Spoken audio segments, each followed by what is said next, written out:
नमस्कार, आप देख रहे हैं डॉक्टर साहिब आपके साथ मैं हूं मुस्कान दशको। आज के इस एपिसोड में हम बात करेंगे एपिलेप्सी, सीजर या फिट के बारे में, जिससे अक्सर आपने ये नाम से सुना होगा, जिसे हम हिंदी में मिर्गी भी कहते हैं।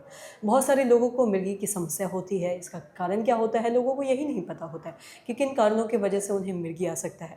आज हम इसी बारे में तमाम चीज़ों पर बात करेंगे, इसके लक्षण के बारे में जानेंगे और ये भी जानेंगे कि अगर किसी को एक बार एपिलेप्सी या सीजर अगर होता है तो क्या ये बार बार ये होते ही रहेगा।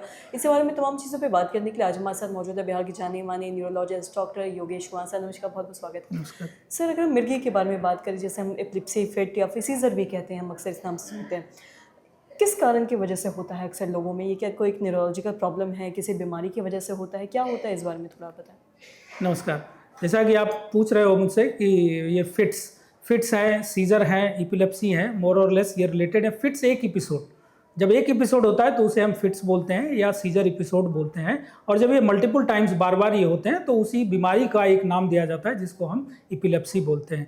इसके कई एक कारण होते हैं और ये जन्म से ही हो सकता है। बहुत सारे कारण हैं एपिलेप्सी के, जैसे कि आपका ब्रेन का मतलब मैलफॉर्मेशंस बच्चों में देखा जाता है, मैलफॉर्मेशन की वजह से आता है। और भी बहुत सारे कुछ डिफिशियंसी होते हैं, जैसे हम लोग देखते हैं बहुत सारे जेनेटिक बेसिस होते हैं, उसकी वजह से ये फिट्स आते हैं। बहुत सारे लोगों में कुछ कमियां होती है, जैसे खास करके एल्डर एज में आप देखोगे कि सोडियम कम गया या फिर कैल्शियम कम गया, मैग्नीशियम कमा, तो इसकी वजह से सीजर आते हैं। इसके साथ साथ बहुत सारी बीमारियां हैं जिसमें कि हम सीजर के कोई कारण हम बता नहीं पाते कि आखिर ये क्यों हो रहा है। और इसके मल्टीपल टाइप्स हैं, बहुत तरह के सीजर हैं। एक होता है रिफ्लेक्स ऑनसेट सीजर, जैसे कि किसी को अचानक तेज लाइट पे देखा उसको सीजर आ गया, अचानक ठंडे पानी से नहाया उसको सीजर आ गया, या गर्म पानी से नहाया उसको सीजर आ गया। और तो ये बहुत मुश्किल होता है।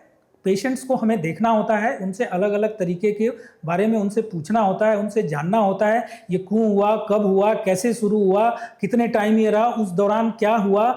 और नॉर्मली हम आजकल अपने पेशेंट से बोलते हैं कि कम से कम आप मुझे एक वीडियो दिखाओ, then we can assess you better कि इज इट सीजर और इट इज समथिंग एल्स। क्योंकि एक बार अगर सीजर लेवल हो जाए, एक बार एपिलेप्सी की बीमारी लेवल कर जाए, खास करके बच्चों में, तो ये होल लाइफ में माना जाता है कि भाई ये एपिलेप्सी का बीमारी हो गया। तो उससे बचना चाहता हूं मैं, खास करके जो मैं अपने पेशेंट्स को बताता हूं। साथ साथ ये देखा गया है कि कई एक बार ब्रेन में, बड़े लोगों में ब्रेन में ट्यूमर्स होते हैं जिसकी वजह से भी सीजर होता है, या ब्रेन में हैमरेज हुआ तो उसकी वजह से भी सीजर होता है, या ब्रेन में कहीं क्लॉट होता है, वीनस थ्रोम्बोसिस, या उसकी वजह से उसमें भी सीजर होता है। तो ये अलग अलग कारणों से, इंसेफेलाइटिस खास करके इन्फेक्शियस डिजीज में जिसको आप काफ़ी सारे सुनते हो, इंसेफेलाइटिस में सीजर होता है, काफ़ी समय इसे कंट्रोल करना भी मुश्किल होता है।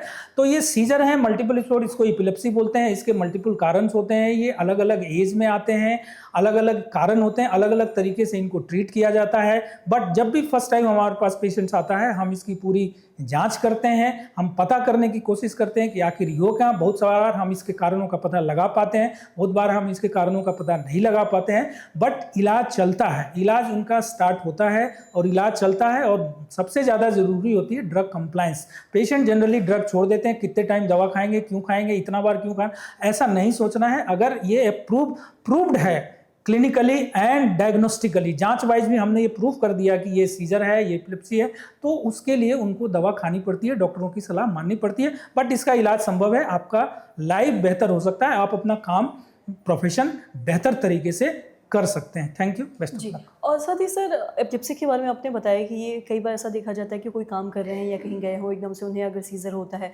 तो ये क्या किसी अगर कोई मेडिकेशन ले रहा है तो फिर भी क्या ये उन्हें हो सकता है, और क्या ये लाइफ लॉन्ग होता है अगर किसी को एक बार हो जाए तो? ऐसा नहीं है, बहुत सारे सीजर्स हैं जो एज के साथ ठीक भी हो जाते हैं, मतलब खत्म हो जाते हैं, फिर उनमें हम कोई ऐसा सिम्टम्स नहीं देखते।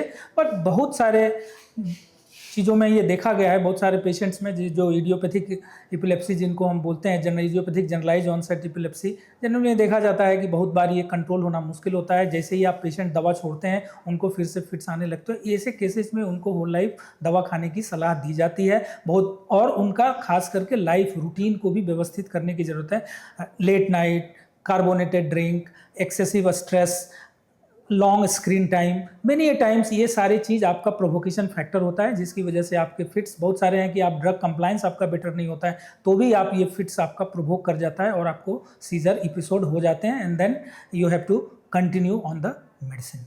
जी सर, बहुत बहुत शुक्रिया तमाम जानकारी देने के लिए। तो आशा करते हैं देश को जो तमाम जानकारी है आपकी लाभदायक रही हो। तो आज के इस वीडियो में इतना ही। वीडियो देखने के लिए आपका धन्यवाद।